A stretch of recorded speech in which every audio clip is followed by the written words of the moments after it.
సర్కార్ బడి గోడల మీద గిట్ల రాసిర్రట. ఓ దేశాన్ని నాశనం చేయాలంటే ఏం చేయాలి అని ప్రశ్నేసి దాని కింద జవాబు గిట్ల రాసిర్రట.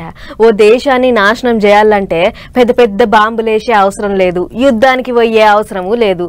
అన్ని పరీక్షలల్లో విద్యార్థులను చూసి రాసేటట్టు కాపీ కొట్టేటట్టు చేస్తే చాలు అని రాసిర్రట. అంటే చూసి రాత పరీక్షలతోని పాస్ అయిన డాక్టర్లు, ఇంజనీర్లు, ఆఫీసర్లు ఉద్యోగాలు చేస్తే వచ్చిరాని పనితోని వాళ్ళే దేశాన్ని నాశనం చేస్తారన్నట్టు. గీ ముచ్చట ఇప్పుడు ఎందుకు చెప్తున్నామంటే ఇగో ఇందుకు. చదువుకునే తెలివి ఉంటే చదువుకోవాలి, లేకపోతే సాపుడు దాకా ఏదో పని చేసుకొని బతకాలి. గాని చూసి రాసి పరీక్షలు పాస్ అయితే ఏంటిది అన్నట్టు. అది కూడా డాక్టర్ చదువుకోనికే రాసే పరీక్షలలో చూసి రాతలు నడిచినాయట. గదే ఎంబీబీఎస్, బీడీఎస్ అసొంటి డాక్టర్ చదువులు చదువుకోనికే పెడతారు కదా నీట్ పరీక్ష. గా పరీక్షల నక్కలు కొట్టిర్రాట. పరీక్ష పేపర్ లీక్ చేసి మరీ చూపించిర్రాట.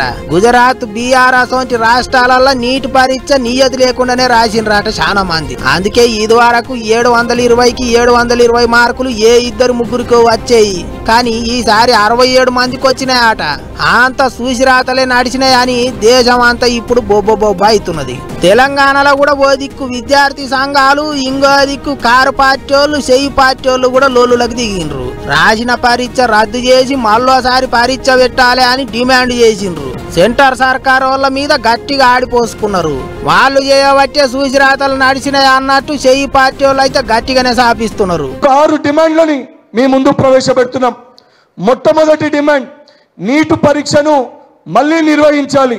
రెండోది నీటు లీకేజ్ పై సుప్రీంకోర్టు జడ్జి తోటి విచారణ జరిపించి బాధ్యులైన వారిని కఠినంగా శిక్షించాలి. మూడో డిమాండ్ పేపర్ లీకేజ్ పై నరేంద్ర మోడీ గారు స్వయంగా బాధ్యత వహించి భారతదేశ ప్రజలకి అందరికీ బహిరంగ క్షమాపణ చెప్పాలి. నాలుగో డిమాండ్ నీట్ను ఎన్టీఏని రద్దు చేయాలి. ఐదో డిమాండ్ నీట్ పరీక్ష నిర్వహణను రాష్ట్ర ప్రభుత్వాలకి అప్పగించాలి.